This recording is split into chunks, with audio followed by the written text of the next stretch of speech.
हे कृष्ण, करुणा सिंधु दीनबंधु जगतपते, गोपेश गोपीकांत राधाकांत नमस्तुते। जय श्री कृष्ण मेरे परम आत्मीय जनों, कृष्ण आस्था प्रमीला चैनल पर आपका हार्दिक स्वागत करती हूँ। और आज हम बात करते हैं मार्गशीर्ष मास में श्री कृष्ण नाम जप की महिमा का।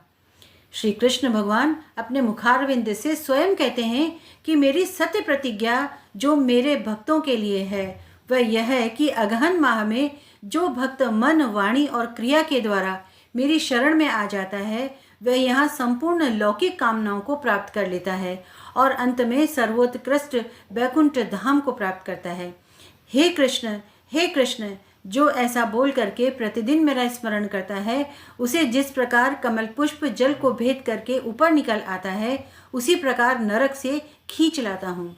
कृष्ण कृष्णेति यो माम स्मरति नित्यशः जलम भीत्वा यथा पद्म नरकादु द्वाराम्यहम्।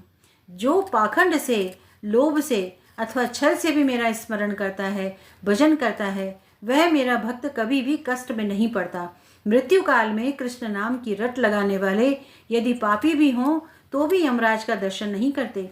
जो मेरे भक्त का दर्शन करके कहीं भी मृत्यु प्राप्त करता है वह मनुष्य मेरा स्मरण किए बिना ही मोक्ष प्राप्त कर लेता है, मात्र मेरे भक्त के दर्शन करने से। पाप रूपी अग्नि से दग्ध होकर के जो सत्य कर्म की चेष्टा से शून्य हो गए हैं, ऐसे मनुष्यों के लिए श्री कृष्ण नाम से के स्मरण के सिवा दूसरी कोई औषधि नहीं है। जैसे प्रयाग में गंगा, शुक्ल तीर्थ में नर्मदा और कुरुक्षेत्र में सरस्वती है, उसी प्रकार सर्वत्र श्री कृष्ण का कीर्तन सब पापों का नाश करने वाला है। संसार सागर में डूबकर जो महान पापों की लहरों में गिर गए हैं, ऐसे मनुष्यों के लिए श्री कृष्ण स्मरण के सिवा दूसरी कोई गति नहीं है। जो पापी हैं, जिनमें श्री कृष्ण स्मरण की इच्छा नहीं है, ऐसे मनुष्यों के लिए मृत्यु काल तथा परलोक की यात्रा के समय श्री कृष्ण चिंतन के सिवा दूसरा और कोई उपाय ही नहीं है। जिस मंदिर में प्रतिदिन कृष्ण कृष्ण का कीर्तन होता है वहाँ गया, काशी, पुष्कर और कुरुक्षेत्र सब तीर्थ विद्यमान रहते हैं और उसी का जीवन सफल भी होता है। जिसने एक बार भी हरि इन दो अक्षरों का उच्चारण कर लिया उसने मोक्ष के लिए जाने को कमर कस ली समझ लो। समस्त पापों को भस्म कर डालने के लिए मुझ भगवान के नाम में जितनी शक्ति है उतना पातक कोई पातक मनुष्य कर ही नहीं सकता है। कृष्ण कृष्ण के कीर्तन से मनुष्य का शरीर और मन कभी भी शांत नहीं होता, थकता नहीं है, उसे पाप नहीं लगता और विकलता नहीं आती है। जो श्री कृष्ण नाम का उच्चारण करते हैं कलयुग में और कोई त्याग करने की आवश्यकता नहीं है। श्री कृष्ण नाम का स्मरण करते हुए मनुष्य की आवाज़ सुन करके दक्षिण दिशा के अधिपति यमराज भी उनके 100 जन्मों के पापों को नष्ट कर देते हैं। सैकड़ों चंद्रायण और सहस्त्रों पराक्रम वृत्त से जो पाप नष्ट नहीं होते वह कृष्ण कृष्ण के कीर्तन से समाप्त हो जाते हैं। श्री कृष्ण नाम का उच्चारण करने से मेरी अधिकाधिक प्रीति बढ़ती है। कोटि कोटि चंद्र ग्रहण और सूर्य ग्रहण में स्नान करने से जो फल बताया गया है वह मनुष्य कृष्ण कृष्ण के कीर्तन मात्र से पा लेता है।